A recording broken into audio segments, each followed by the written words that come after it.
Hello and welcome to a Smurd P video, and today we are looking at X-Men, the final issue of the Trial of Magneto. Absolutely ridiculous name for it in my mind. And we begin the issue with Who Done It? And, well, they create a little suspense. In fact, they create more than suspense. This is written by Leah Williams. Lucas Wernick is the artist, etc., etc. And these are all the mutants involved in this issue. Mutants and humans. And the culprit is Toad, apparently. Toad tried to murder Wanda on the night of the Hellfire Gala. It's a bit bizarre, and I'll tell you why it's bizarre. In fact, we'll find out later in the issue. And apparently he did it using this magical contraption which has his fingers off, and he did it for Magneto, he did it for the Brotherhood. Scarlet Witch tore the Brotherhood apart a lifetime ago. So hence why it does not make sense that this happened, and he's been sucked into hell. Even though Wanda wanted him forgiven, he has paid the price, or should we say sacrificed himself for something. Meanwhile, Wanda needs to do something, and she needs Polaris's help. Magneto goes off to be alone, etc., to think about perhaps his part in this. It's the only way that I could think of. And he talks about all terrible things and why he did it out of love, etc., blah, blah, blah, blah, blah, blah. Yeah, it's not a fun issue. So we go back to the night of the Hellfire Gala, where Wanda has learnt about resurrections. And they go off to talk about it. But we also get this weird triad thing. Now, in the present, we also get Wanda trying to do a spell with Legion, Polaris, and Proteus about how they can reach in and resurrect. So let's remember, Wanda literally decimated millions of mutants at one point, and ever since then she's been trying to redeem herself via this. However, Polaris being in there does not work. Does not work at all.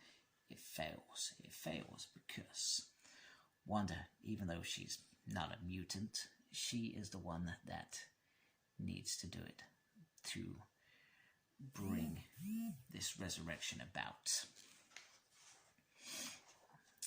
Then we go back into the past and we get Magneto and Scarlet Witch talking. Now, this is the bit that throws me off completely.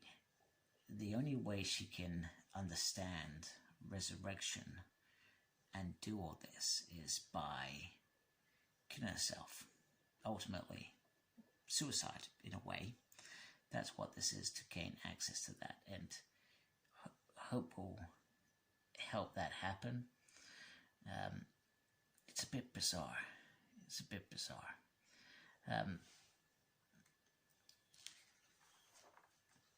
And then she uses a contraption. So this is the bit where I talk about Toad is made some weird scapegoat by Magneto, which makes no sense at all. No sense at all. Because I guess the next part, the worry is it won't happen because they wouldn't let her go and do this if it's deemed that she commits suicide. So Toad is sacrificed himself. That is the only way that I understand this book. Also, lovely news, North Star and, oh my goodness, I can't remember his name. His beautiful husband are having a baby who's going to be a child that he once adopted, and that child is going to be resurrected and a mutant, apparently. So, now there is a way without the helmets for them to be able to resurrect mutants that perhaps have not been backed up or anything like that, making a smoother transition.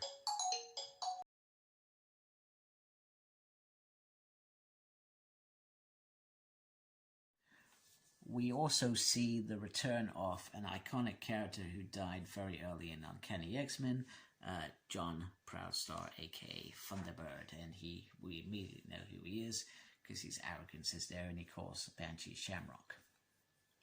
So that's very, very nice touch. So the only thing that's come out of this is the fact that resurrections are a lot smoother now, and it's as easy. You don't need to do the crucible. You can just walk in and be reborn. It takes to a whole new level. They don't need Cerebro to have these backups so nobody can tamper with them. So they've almost made them, Wanda has almost made themselves impregnable.